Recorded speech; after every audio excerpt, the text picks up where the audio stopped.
Welcome to Lawfully Employed with Chere Estrin. This podcast is for legal professionals searching to shatter the glass ceiling, gain a powerful career, and expand their expertise. This podcast is sponsored by Estrin Legal Staffing, a nationwide staffing organization for ambitious legal professionals. Views expressed on this show do not represent or reflect views of any organization mentioned.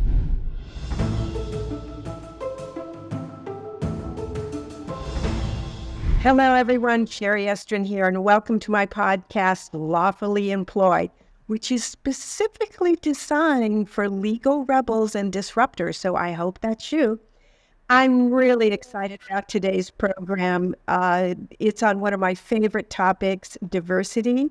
I'm sure all of you have been in touch with diversity in one way or another, and I have the hottest experts you ever want to meet right here in the studio. So let me tell you a little bit about them. So we have Joy Chen, and she's the CEO of the Multicultural Leadership Institute and a luminary in the realm of leadership development. She's also, get this, former deputy mayor of Los Angeles. I mean, hot, right? And she led the economic and workforce development for one of the world's most diverse cities, Los Angeles, where residents speak over 90 languages. Following public service, Joy joined the renowned executive search firm Heidrick & Struggles, and over the next 7 years found CEOs and board members for Fortune 500 companies across North America, Europe, and Asia. To teach others the unwritten rules of the corporate game, Joy wrote a careers blog which went viral in China, launching her there as an author, leadership guru, and founder of a global leadership training company which served millions. That's millions. Joy is a sought-after keynote speaker focused on helping audiences become more effective global leaders, and she's the creator of the Asian American Leadership Accelerator, which equips Asian Americans with the knowledge and skills to break through and lead in corporate America. For her worldwide leadership in unleashing human potential, Joy has been profiled by The Economist, Wall Street Journal, Financial Times, CNN, CBS News, ABC News, and Vogue China. Joy holds a diversity and inclusion certificate from Cornell, an MBA and MA in urban planning degrees from UCLA, and a BA from Duke University. So welcome, Joy. I'm so honored to have you. Oh my God, can you walk on water? Oh God, this is going to be great.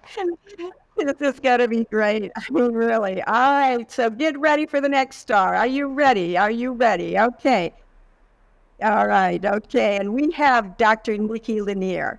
And Nikki is the CEO of Harper Slade, a racial equality advisory firm focused on helping organizations and communities advance equity for some and equality for all. An experienced leader with over 25 years of career achievements that span banking, labor, employment law, collective bargaining, human resources, and state government.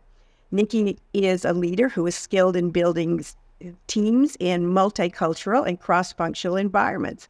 An executive management committee with leadership responsibles with, get this, the Federal Reserve Bank, Philip Morris, Georgia Pacific, charter schools, and the country's largest community college system, Maricopa Community College. Nikki has led HR departments with more than 200 HR practitioners serving employee populations as large as 33,000. I don't know how you did it. I really don't. Nikki has served on more than 25 nonprofit boards, commissions, and civic committees. She is widely recognized as a compelling keynote speaker and in transformational leadership and advancing diversity, equity, and inclusion. She earned a JD from the University of Miami School of Law, a bachelor's degree in journalism from Hampton University, and holds a certification in collective bargaining from Cornell. So I hope you're all impressed because it's very rare that we get, I'm really excited. So let's talk a little bit. All right, here's the deal. Let's talk about the elephant in the room. I have some stats here that show us that we're not doing really that well.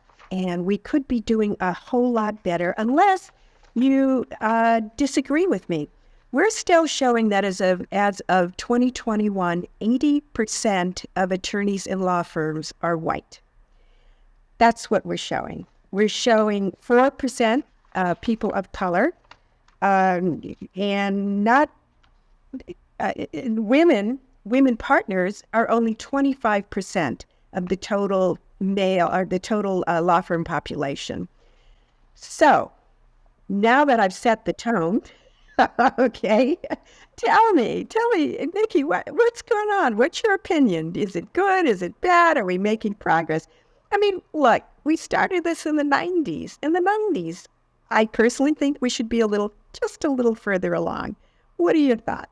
Thank you for that question and for the beautiful framing. Okay, so, this idea of good is relative, right? So I think what we have done since DEI was trotted out on the scene, you're right, in the mid-90s, is root ourselves around the activities, the stuff and things, purporting to then accelerate and amplify a DEI commitment. And we did that, Chere, because I believe that is what was most comfortable for us. DEI at its core is extraordinarily disruptive work. So each of those letters, the D and the E and the I, they represent singularly norming and an ideological construct and a behavioral resetting and a rooting around presumptive belonging that we have never embraced as human beings, ever, right? So I think one of the things that we've done, and this is not to bemoan or besmirch any particular undertaking or endeavor, but what we have done is presume that we can just take these DEI concepts and overlay them on top of what we already are, what we already do, and just kind of find ways to practice them episodically and kind of tangentially, and not really understanding that DEI means I'm disrupting everything about who I believe myself to be vis-a-vis my relationship with other human beings who are different. I have to look at people who are not the same as me and presume the fullness of their humanity in every occasion, in every construct, without caveat, without condition, right? Without footnote. Who does that? We don't do it. So I think that we have not really understood what it really means to be an organization embracing DEI, which is why we see the lackluster results today. Chere, what do you think? What do you think about that? Wow. I love the way that Nikki, Dr. Lanier, framed that for us, because we're taking it out of saying, is unconscious bias training working? Which there's a big article in the New York Times in the last few days about that, looking at these particular things. And then she's taking it to a broader level of what does it mean to be human, right? And I think that one of the fundamental aspects of being humans is that the way that humans form groups is through tribes, right? We all connect more closely with people like us. It's something that sociologists call group homophily. And in fact, there was an interesting study done of 5,000 American adults. And guess what percent of adults discuss matters of importance only with people of their own race? It's actually over 70%. Okay, so we all tend to connect more closely with folks like us on many different dimensions. Most of us hang out with people who share our politics. Most of us hang out with people, in fact, all kinds of interesting things. We all tend to take on characteristics of people like us, right? Whether it's the cars we drive, the schools we send our kids to, the et cetera, et cetera. But the most powerful of all of them is race. Most of us discuss matters of importance only with people of our own race. Majority groups are even more homophilous, right? So it's not that there's anything wrong with white. Well, let me stop you right there. Why do you think that is? Why? Because I'll discuss it with anybody, quite frankly. I mean, I face so much discrimination coming up through the ranks, and I'm sure everybody here has. Why do you think that is? It's not something that anyone really wants to do. And in fact, what's interesting about that study is over 70% of white people discuss matters of importance only with members of their own race, and that cuts across political boundaries. It is it's remarkable close to 75% of Democrats, Republicans, and independents. So it's not just a particular political party, which I think that many of us might think, oh, it's probably like those people. And it's not a problem with white people. It's a problem with human beings. I spent 8 years working in China, and in China, where 90% of the population is ethnic Han Chinese like me, the ethnic Han group together and exclude, Muslims, white people, etc. So this is just something that I think what I love the way that Nikki here just framed it. It's what we have done for hundreds of generations on Earth. It's really only in our lifetimes, because of the internet, because of global migration, that we're suddenly exposed and we're working with more people of diverse backgrounds than have any human beings on the history of Earth for thousands of years, right? For thousands of years, we all grouped off in our own tribes. Only in the last 50 years, the last 30 years, are we suddenly working with people of so many different backgrounds, thanks to migration, thanks to, especially now, to the internet. And we haven't necessarily developed yet the new orientation of working effectively. So now we are suddenly, when Nikki said, okay, we have diversity, equity, and inclusion are 3 totally different concepts. Now we have a little more diversity. The numbers that you presented were really high, but not much. I'm so disappointed in the results. And again, it's not a matter of shaming or blaming. It's a matter of recognizing this is what we naturally do. People don't acknowledge only talking with their own race, right? Okay, let me stop you right there, because when I think of a diversity program, I think of inclusion, I think of equity, I think exactly what it stands for. And here is the reality, in my opinion, and I'm sure in others too, that these diversity programs were established in law firms because the corporate clients wanted them. They're established in law firms, but they don't recognize everyone. If you read the reports on the diversity programs in law firms, they only address attorneys. There's no recognition of staff. Staff is not included in any of the programs, not included in any of the meetings in most firms. I can't speak for every firm. So tell me how you can call this diversity and inclusion and equity. Tell me how that is. Either one. This is the risk-taking portion of the program. So on that question, I would say that the demand for DEI has always outpaced the desire for it. And that is, in my opinion, exacerbated, extraordinarily true for industries that have been largely populated by people who have not had to pay attention to any of these dimensions for their livelihood. The law firms, the legal profession is one, financial services is another that comes to mind in terms of what you have seen by way of the proliferation and the expanding of these industries and their potency and like kind of the capitalist ether. They have been able to grow and prosper in spite of not having any dexterity or awareness or like real understanding of what it means to be and do multiculturalism. And so right now, you're right. You've got a lot of clients that are clamoring, asking their law firm partners to do 2 things. 1, articulate for me what is your unique point of view and show me how you're demonstrating that point of view as employer. And 2, help me do the same as your client, right? And most of these law firms are kind of ill-equipped to do and be that, because it's just not a values construct that has ever had to imbue the work environment historically. And as I've said before, DEI is unnatural. It is antithetical to how we behave. It is not a construct that we've ever been asked to value, and it asks us to unpack and self-assess and exhibit a kind of self-awareness around our own narrative assignments, who gets to matter, who has to contextualize their way into mattering. It's asking us to do all of that.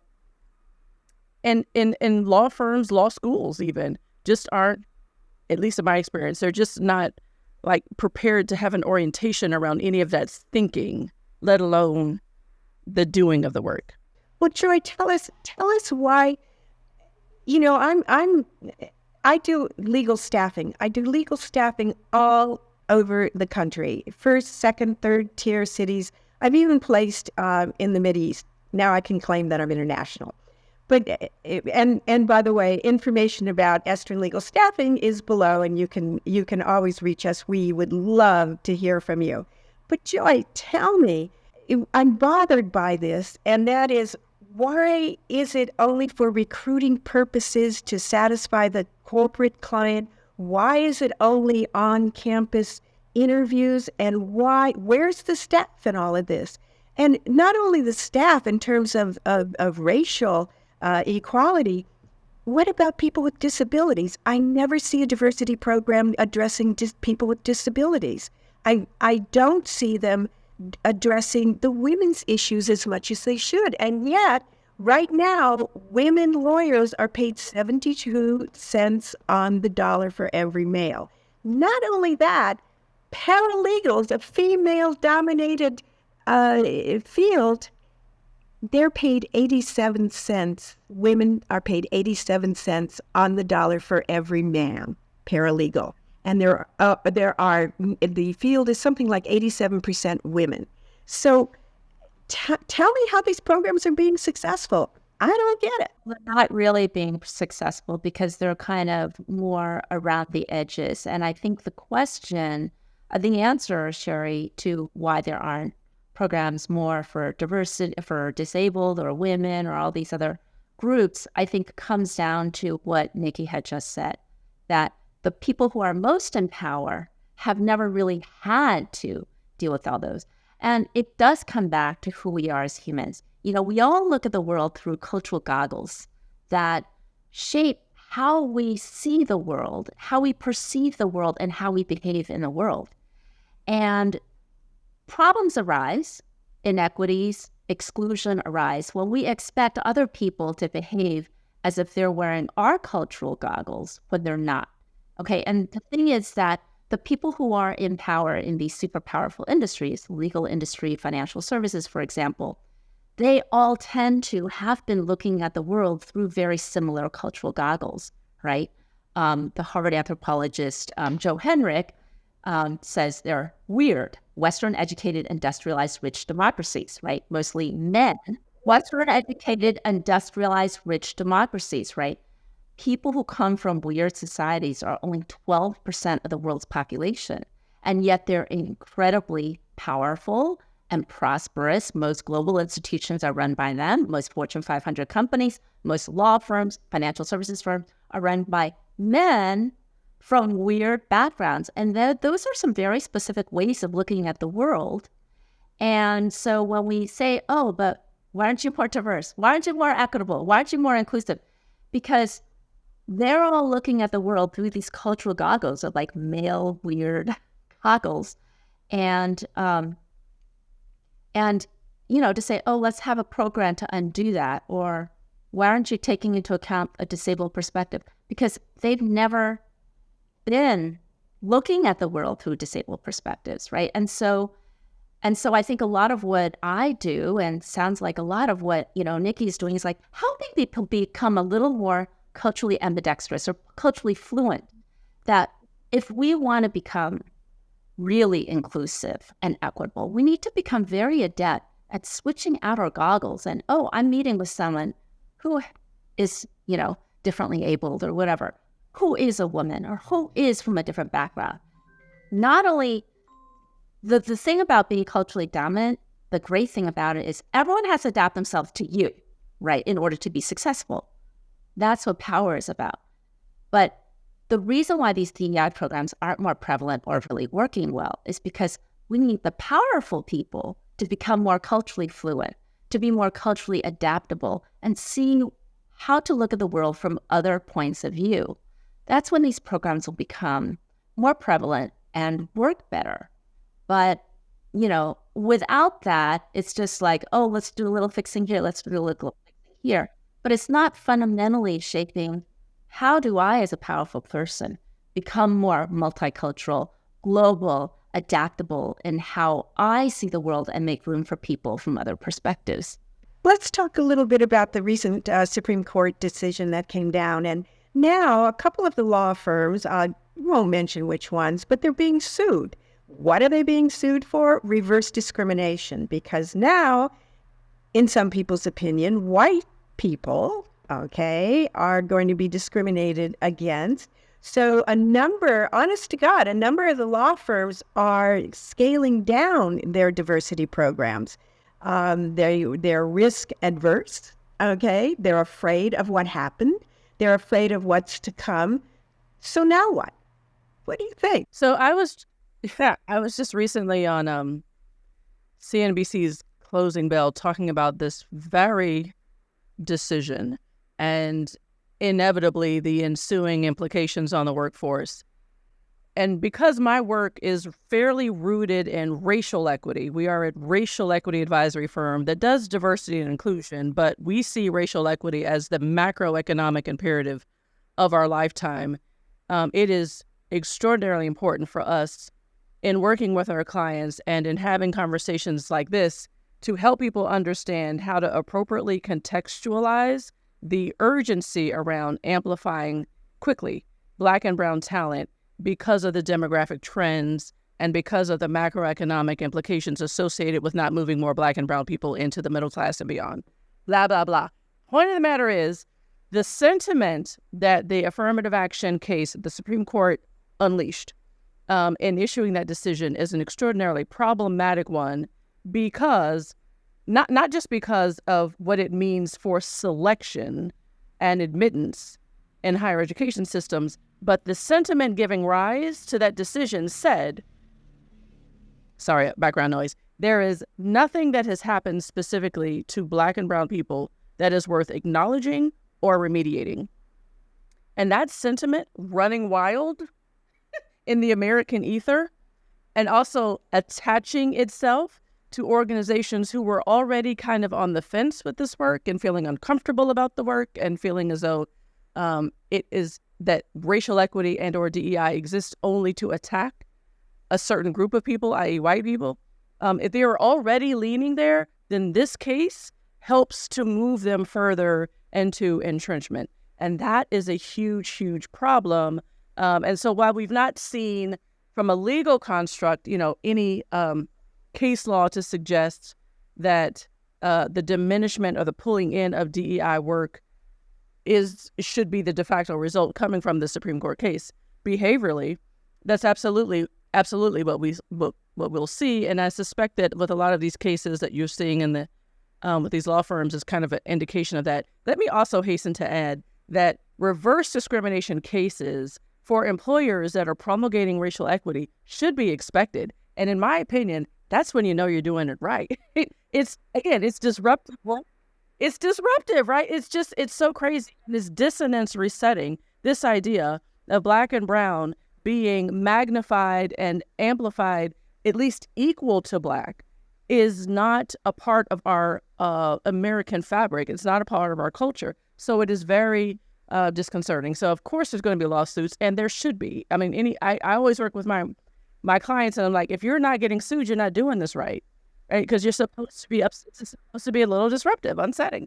Well, tell me this, okay? So now that we've bashed everyone that I can possibly think of, tell me what does a good DEI program look like? What would you do? How would you fix this? What are your suggestions? Sherry, I wouldn't characterize that we have bashed anybody, actually. I think it's really...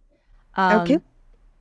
Thank you. I needed to hear that. I mean, I think that it's important, first of all, to start out contextualizing as you did in the start of this show, about what does the data say, right? Because when we say that we are discriminating against whites or majority group members, that is presuming that everybody's on an equal playing field right now. But you started out presenting what are the real data. And I think that we need to constantly emphasize, well, first of all, examine what are the data?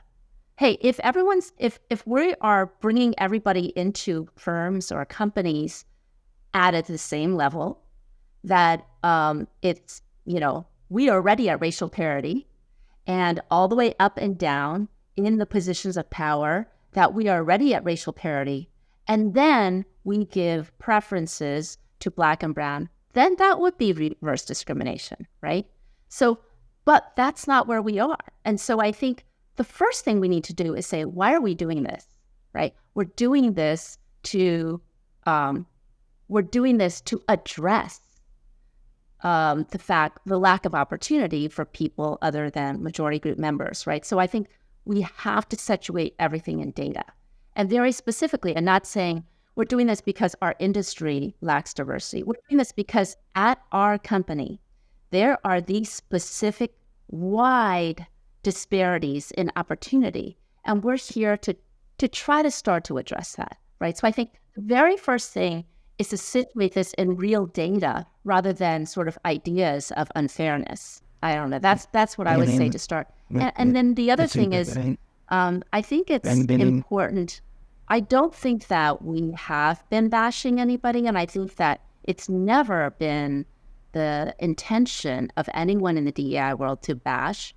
But I think that because these are new conversations for a lot of people, and most people, the whole point of being, the whole experience of being in the majority is you're so used to everybody conforming to your point of view that when when we say, oh, there are other points of view, here's some, I think what we can do to be helpful is to say, here's some ways to make yourself more culturally adaptable, more culturally fluent.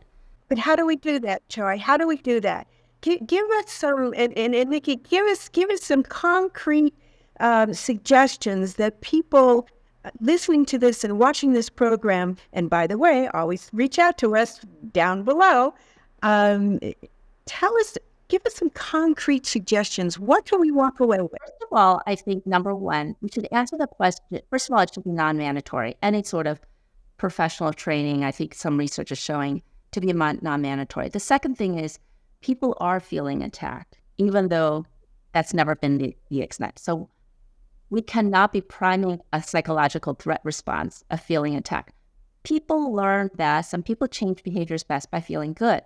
So I guess the way that we approach it, and I'd be very curious to hear how Nikki approaches it in her company, is we always present things as, here, what's in it for you, right? We are here to help you be an even more effective global leader, right? You're an effective global leader now. Here's how we can help you be even more effective. Oh, are you looking to expand in Asia? Are you looking to expand in Europe? Would you like to enter these markets more quickly and easily? Here's how other people look at the world.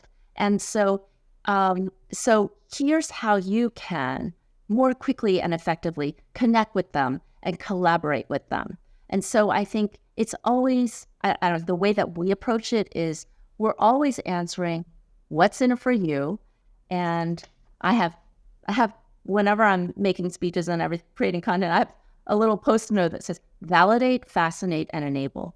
So I'm always looking to validate, fascinate, and enable, because I think that way, that's a more effective way of reaching audiences and making it fun for them and very useful and empowering to them.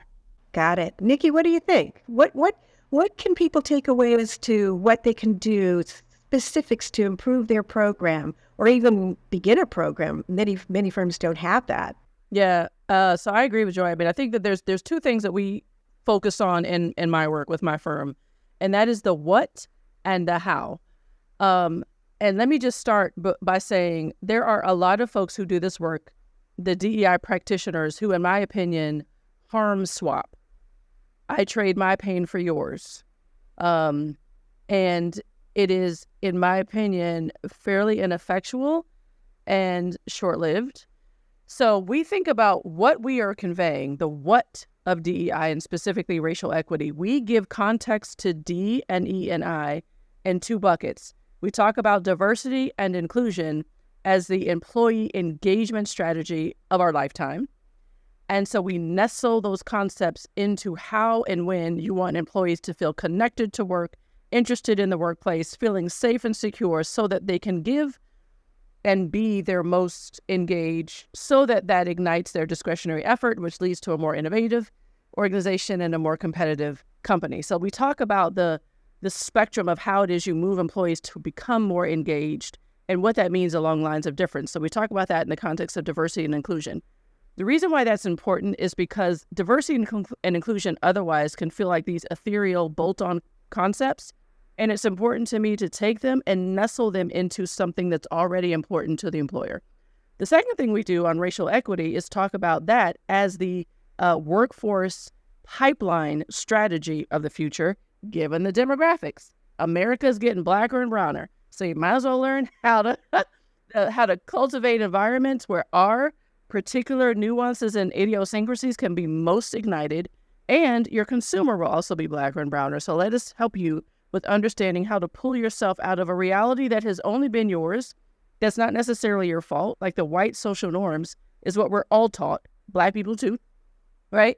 And so it's not your fault per se, but let me expose you to another reality so that the environment that you're cultivating can really be more enriching for that population. But that's the what of the work. But the how of the work is our number one value in my company is grace. We are who we have always been because this is all we've ever known. So as much as I hate and have great disdain for racism, racists, I mean, I'm cool with, right? I'm fine. I totally understand how you could live your entire life with a narrative that is assigned around my value, because that's what we've all been taught, including people of color. So we operate with a great deal of grace, helping guide them to a new normal, a new illumination, versus trying to chastise them out of the old. We want to invite them into a new. So my takeaway is hire Harper Slade to help you with your DEI. Well, I was just going to say that. So Nikki, give us some parting words and tell us how to contact you, because I know a lot of people are going to want to reach out to both of you after this podcast. Thank you. Yeah, so our website is www.harperslade.com. We are on LinkedIn and Facebook and Instagram. I also have quite a TikTok following. We have all kinds of programs where we help employers understand how to move this work forward in authentic and honest ways. We have coaching programs for Black women who are trying to navigate corporate spaces. And we also have coaching programs for white women who are looking to become racial equity advocates in their homes, in their workplaces, and in the community. So reach out to us in any of those social media forums. We'd love to connect. Oh, that's great. And Joy, give us a takeaway and tell us how we can reach you, because I know your door is going to be pounded on. I guarantee it. I guarantee it. So give us some words of wisdom and tell us how to contact you. Okay, great. At the end of the day, I think that as humans, we all have much more in common than we have that separates us. And I think that we all now have a huge opportunity to collaborate more effectively with people who are different than us. And we all have a huge opportunity to expand our markets around the world. I do a lot of work specifically with connecting companies to Asia. Asians comprise 60% of the world's population. So for any companies that are looking to expand elsewhere in the world, we can help with that. For companies that are looking to expand in America, Asian Americans actually have grown by 81% over the last 20 years and also are growing very, very rapidly in the United States. So we help with helping leaders develop more effective global skills. We also specifically teach the Asian American Leadership Accelerator, which teaches Asian Americans the unwritten rules of the game and helps them to become more, to enable their full potential in corporate America. We are at themli.net, and I am findable on LinkedIn as well. Thank you so much. I'm sure this is going to, I hope it's going to stir up some controversy, because that's what we want. And of course, it goes right in line with our podcast today, Lawfully Employed, for Legal Rebels and Disruptors. I'm Chere Estrin. I'm the CEO of Estrin Legal Staffing, and that is Estrin, Estrin, legalstaffing.com. Reach out to me, Chere, Chere, at estrinlegalstaffing.com. And so that concludes another exciting Lawfully Employed podcast. I'll see you next time.